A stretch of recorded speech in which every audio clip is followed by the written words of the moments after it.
Tips for your scripts, or maybe we can call them script tips. That's what we're going to talk about today. Welcome and happy Monday to the Voiceover Huddle. My name is Mike Hathcote, and we do this every single weekday morning at this time where we talk about a little tip for you to help grow your voiceover business. I'm a full-time professional voice actor, been doing this since the 90s, and I've written a book called The Voiceover Blueprint. This is the book that I wish I had had when I first started. And right now you can get the digital copy and the audiobook plus 4 free gifts for less than $10. Link below. Also, don't forget to shout out, or don't forget to chime in for the shout outs in the chat. I will do some shout outs here in a few minutes. And also forget to like and subscribe and hit the notification bell so you can get all this content as quickly as possible.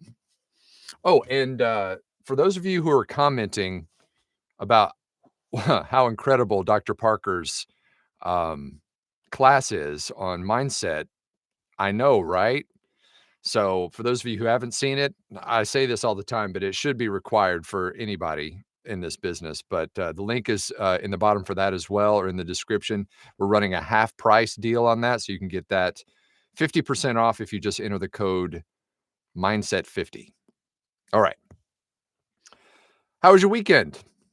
Before we get into the topic today, tell me if you had a good weekend in the chat or not.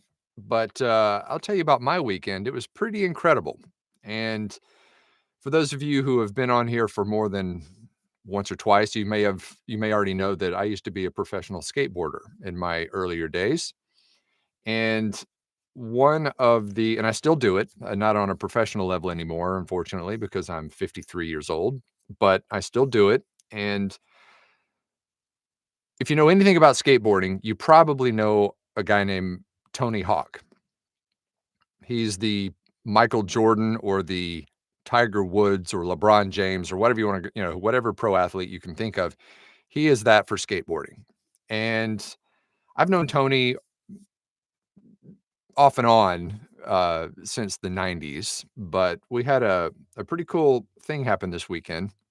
Tony came to my house, and I have a skateboarding facility in the backyard that I've built for skating and swimming. And Tony popped by on Friday to do some skating. So that's like having Tiger Woods come to your house or Michael Jordan come to your house and play a little one-on-one. So pretty cool stuff. Had a great time. Okay, let's get into today's topic. Scripts. Not a lot is talked about when it comes to scripts, as far as, what you should do with them, how you should make them easier to read. But that is the ultimate goal with your scripts, is to make them easier to read. And there's lots of things you can actually do to make those scripts easier to read. A lot of times when I get a script, the first thing I do is I go through it and I make sure that it is the easiest possible way to read. That can include things like spacing or grammar and punctuation that they may have missed, or maybe their spell check missed. What I try to do, especially if it's a short script, now I don't advise you doing this on like an audiobook because this would take forever to do. But if you have kind of a shortish script, whether it's a commercial script or a longer form, maybe a little explainer script or something like that, that's a minute or two long, I take each one of them and I actually space them out. So I'll make a line, space, so I can focus on every line as I'm going through the script. And it's not just some jumbled, big paragraph. It makes it way easier for me to read. I also have a touch of dyslexia, so that's partially also why I do it. But, and by the way, before even I mention the rest of that, don't print out your scripts on paper. It wastes paper. It's a lot harder to mark up. You don't have to worry about some sort of stand to hold your paper. It doesn't make noise when you're flipping papers, So if you can, leave it on the screen. And you don't have to worry about having it cover up your DAW, because what you can do is you just hit record on your DAW and then just slide your script up over it, and you don't have to worry about it. Your script is right there front and center. Plus, when it comes to Microphone proximity. Remember we talked about that a while back? Microphone proximity, it keeps your head looking straight ahead versus looking down or at something down here for your scripts. It keeps your head looking straight forward so that you can talk past your mic like you're supposed to. So that's another big reason. But sometimes when I'm working with a client on a demo and we found our scripts maybe on YouTube or something, and the next job is to transcribe those scripts. A lot of times they'll come to the next session, the practice session, with their scripts completely unformatted. So no capitalization, no punctuation. They're just bleh, just put on the script. And think about how you read most things, whether it be a book or piece of, an advertisement somewhere, whatever. Everything is formatted correctly, hopefully, if they've done a good job. Capitalization, punctuation, spacing, all that kind of stuff. Spelling, it's all done for you so that when you read it, it's easy to read. Make sure that your scripts are that way as well.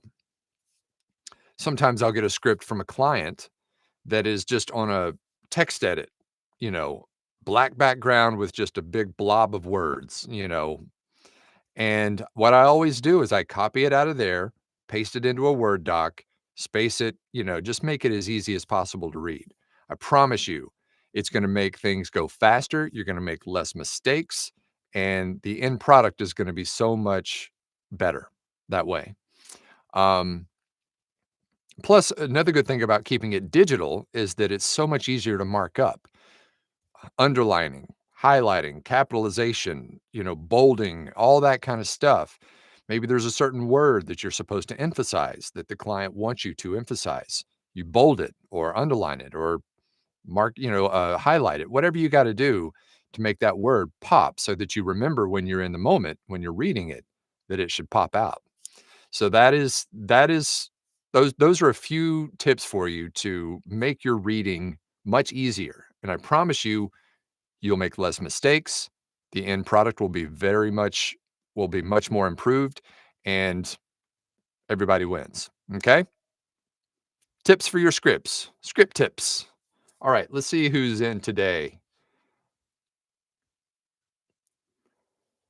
Good morning, Rick from Minneapolis. First in today. Ding, ding, ding. And there's John from Denver. There's Mark from Montreal. And Bob from Wadsworth, Ohio. Ron from Grand Haven, Michigan. Good morning to you. There's Sean from Longview and Kathleen from Manassas. Oh, wow, that took me a second. Manassas, Virginia. Boomer says, good morning, all from San Emilio Mountains, California. And there's Nephi from Knoxville. Good morning to you. Nancy in Yankton, South Dakota. And there's Edward from Jacksonville, Florida. And good morning, Terry from Fallston, Maryland. Afternoon, I guess it's for you. There's Buddy. Good morning. Buddy checking in from Charlotte, North Carolina. And there's Jason from Kearney, Nebraska, ready to learn and ready to earn. That's what we're trying to do here, Jason. We want to make sure that you're, whatever you do learn is going to help you earn. There's Kirk from Greenville, South Carolina, and Nicole from Ottawa. There's Johnny from Florida. Good afternoon to you, sir. And there's Callie from Pasco, Washington, and Wayne from Port Orchard, Washington. There's Sarah. Morning, everyone from Kentucky. David from Hamilton, Ontario, and Celeste from Newark, Delaware. Just finished up Celette's video demo for her narration demo. We finished her demo, just the audio version, a while back, and she made the very smart call to actually, and we did a video for her commercial demo as well, but she made the very smart call to have video put on her narration demo, and boy, does it make a difference.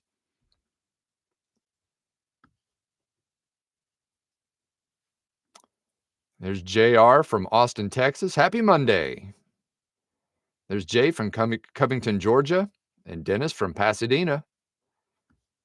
Good morning to you, Dennis. There's Tracy from Rochester, Minnesota. Looked like a good time in the pool. Yeah, for those of you who follow me on social, you'll see a lot of those. I shot a lot of video and photos of Tony in the pool back in the backyard. So check it out if you're so inclined. There's Corey from Whitehall, Wisconsin. And there's Chip. Chip says, my youngest daughter got married Saturday, and just like that, we became empty nesters. Yeah, right. We're close.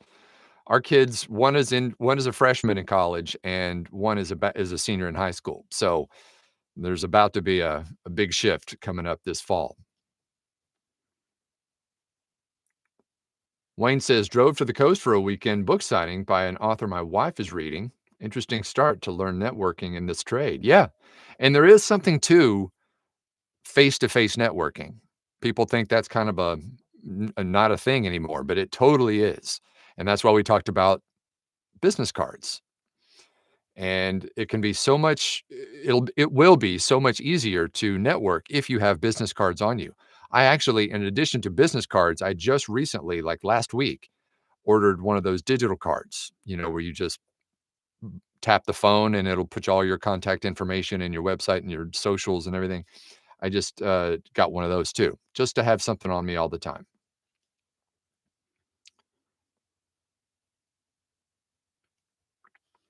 Joy says, happy Monday from Southfield, Michigan, where I'm in bed after I sprained my back doing some some spring cleaning. So be careful if you're doing the same. Oh man, I hate that. Sorry, Joy. That's the worst, isn't it? You weren't even doing anything fun. So yeah, that's the worst. There's Tim from Altoona. Good afternoon to you. Johnny says, Chip Loop, congrats to you and your family. Yes, indeed.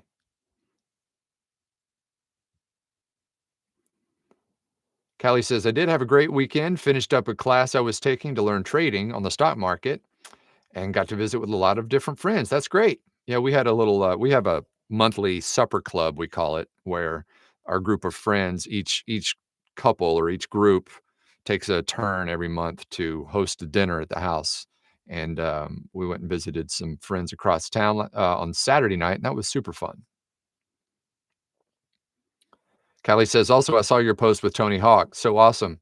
You and I are the same age, so I get how rad that is. Yep. Yep. It was pretty cool. Pretty cool.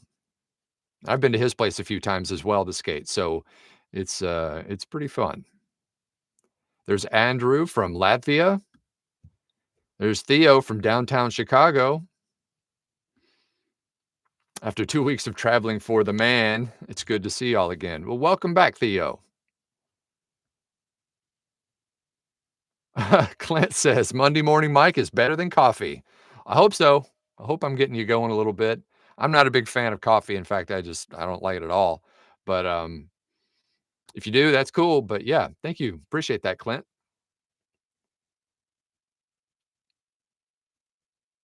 Sarah says, Tony Hawk, pretty cool.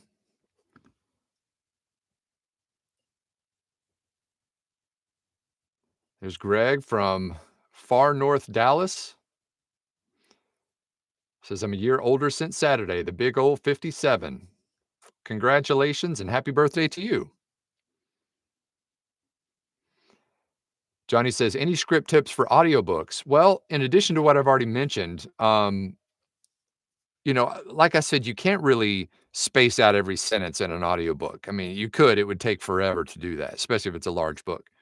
So really, other than that, all the rest of that stuff applies. Capitalization, punctuation, all that stuff. The thing with audiobooks though, well, I guess the thing about with any script is you don't want to change words because they wrote it that way. And so you don't want to change words around unless they are just, they don't know what you don't know what they mean. And then you can reach out to the person who wrote it and ask them if you can change it to make it easier to understand. So yes, I would do that. And I have done that for all kinds of scripts. Because a lot of people who write scripts, some of them, English is not their first language. So if you can change the script up to make it easier to understand, as long as you run it by them, they're usually okay with it because the end goal is to make it easy to understand. So if you mention that to them, they'll most of the time be like, "Yes, change it as much as you need to make it work." Most scripts are okay, but every now and then you get one like that where it's just like, "What are they actually trying to say here?" And sometimes what I'll do is I'll change it in the moment, like, as I'm reading it, is like, if I come to a line where I'm like, "That doesn't quite make sense either grammatically or otherwise," I'll just change it right then and just read it the way I think that they thought they wanted to have it. Um, most of the time, they're fine with it because, like I said, the end goal is to make it as easy as possible to read, and so that's usually okay to do that. There's Dennis from Grant Park, Illinois. Theo says, "By the way, the pics of Tony Hawk and the crew in your pool were great." Thank you, buddy. I appreciate it. I try to document as much of that stuff. We've had so many incredible skaters here. I mean, not just Tony, but all kinds of pros that you if you're familiar with these people, I'll just rattle them off. Lance Mountain, Steve Caballero, Christian Hosoi, Andrew Reynolds. The list goes on because we're only a short 5.5, 6 hour drive from California or from San Diego, which is where most of those people live. So whenever they're in town for this or that or passing through, a lot of them stop here. There's Steven in Atlanta,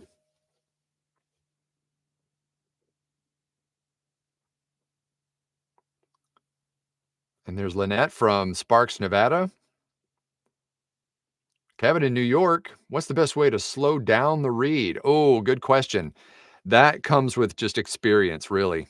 For years, for the first few years that I was doing this, when I was across the way there in the closet, I literally had a sign above my computer monitors up there that said slow down. Because if you're new to this, your adrenaline is going. As soon as you sit down behind a microphone, something in your brain says, okay, we're performing. So the adrenaline starts to pump. And that can make you speed up. In fact, it does most times.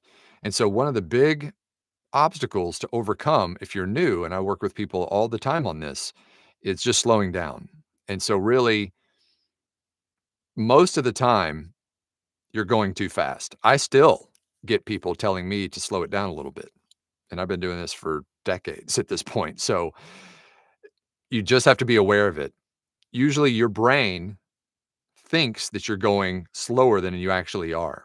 And when you go to play it back, you're like, yeah, that's a little too quick. So you got to slow it down. But put a sign up there that just reminds you to slow down. That's what I did for a long time, and it works.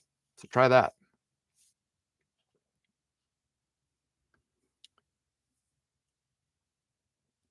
Joy says, speaking of scripts, how would you read a script when the next word is in client in a demo script? I'm not sure what you're asking there, Joy. How would you read a script when the next word is in client in a demo script? Sorry, I'm not picking up what you're putting down, Joy. Can you ask that a different way? Sorry about that. Maybe I'm just slow. It is Monday after all. There's Becky from Michigan, back from vacation, I guess. There's Jim from Memphis.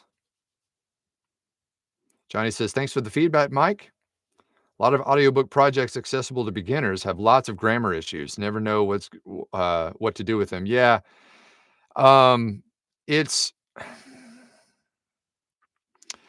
I ran into that myself. When I the first couple of audiobooks that I did, you could tell that the writer was not an English as their first language speaker. There was lots of mistakes. So that's an opportunity to actually make you a little bit more money too. You can actually say, look, this is formatted really poorly. How about I fix it for you for X? You know, charge them a little bit of extra to do some copy editing for your script.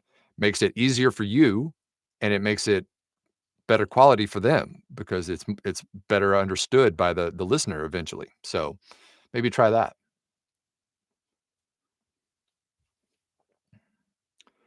Jim says, I don't see much copy problems within the copy in the books on ACX. They generally have good writers there.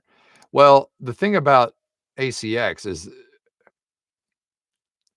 ACX doesn't have writers. They, anybody can write a book and jump on ACX and post it for someone to read for an audition and do an audiobook, especially if they post it as a royalty share situation, because there's no there's no skin in the game for them.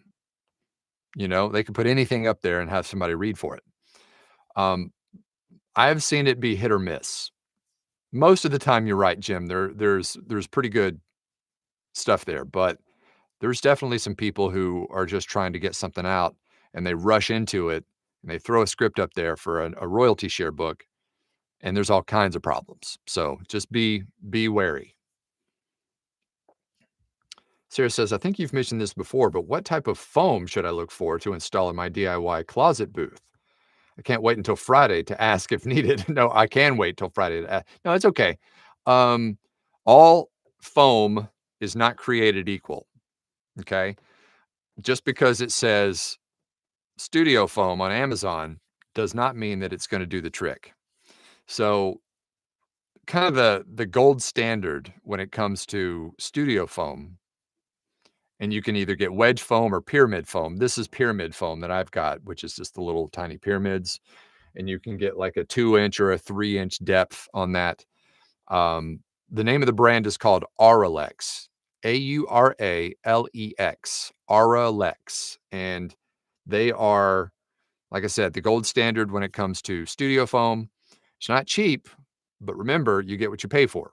So you can get Auralex pyramid foam or wedge foam. The wedge foam is the ones that just look like little wedges, that are, lines in them. I don't know if you've seen those, but they come in squares and you can kind of cross them and, do that kind of stuff. But Auralex.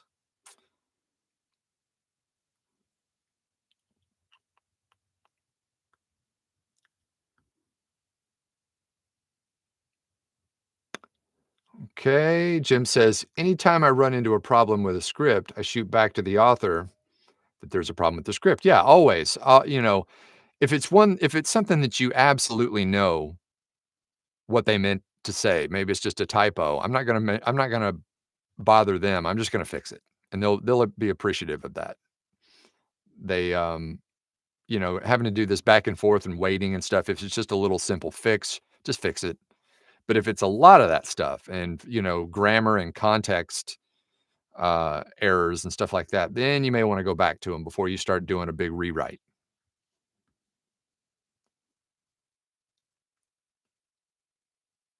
Harold says, I think I know what that lady is talking about. You'll see the client on the left side of the script and the company name on the right side of the script. I still don't get that. I don't know what the question is. Seeing the client on the left side of the script and the company name on the right side. Sorry, still ain't gotten it. Dave says, no foam, only panels. That works too. That works too. You can get panels, studio panels. This thing behind me is a studio panel. It's a acoustic panel.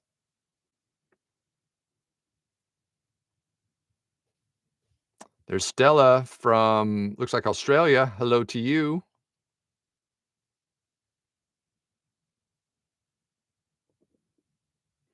Jim says, I don't use foam at all. I simply speak to a mic against a wall. The bounce goes into a blanket, which absorbs it all. Okay, just make sure that you're getting, an engineer to sign off on that. Of course, really, ultimately, if the client is okay with it, it's good enough, I guess. But just remember that you want to make sure that you get an engineer that really does a once over to make sure that you've got all the sonically stuff dialed in.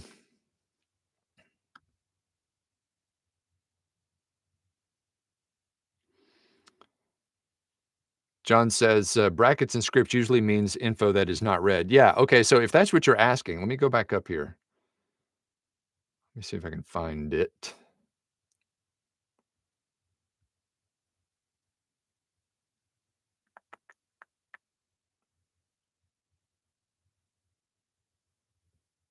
When the next word is in bracket. Okay, okay, now I get it. All right, sorry, I'm just slow.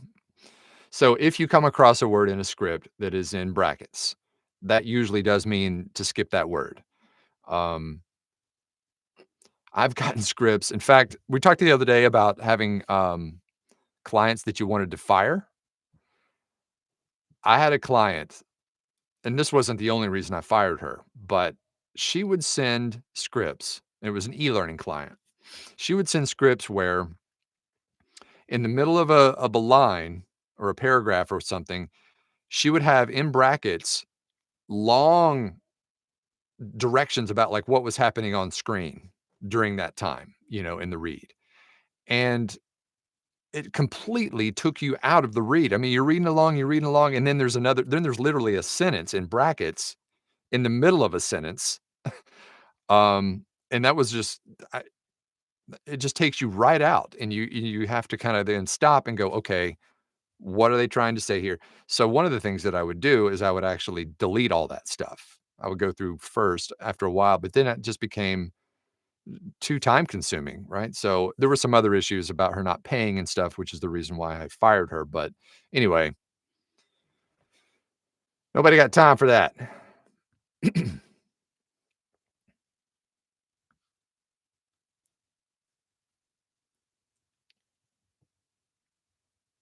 Sarah says, thanks, Mike, and all for the foam and panel and blanket advice.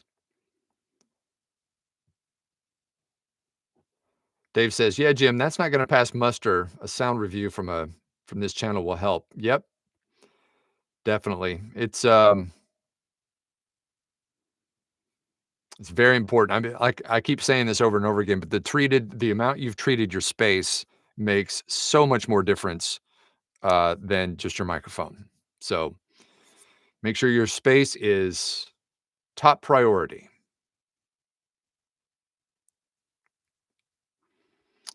All right.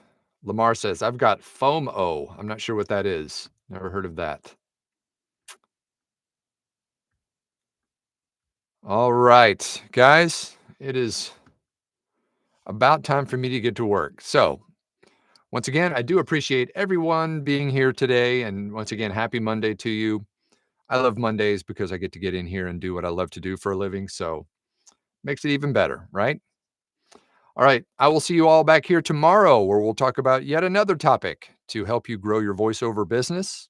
And until then, break a lip. See you later.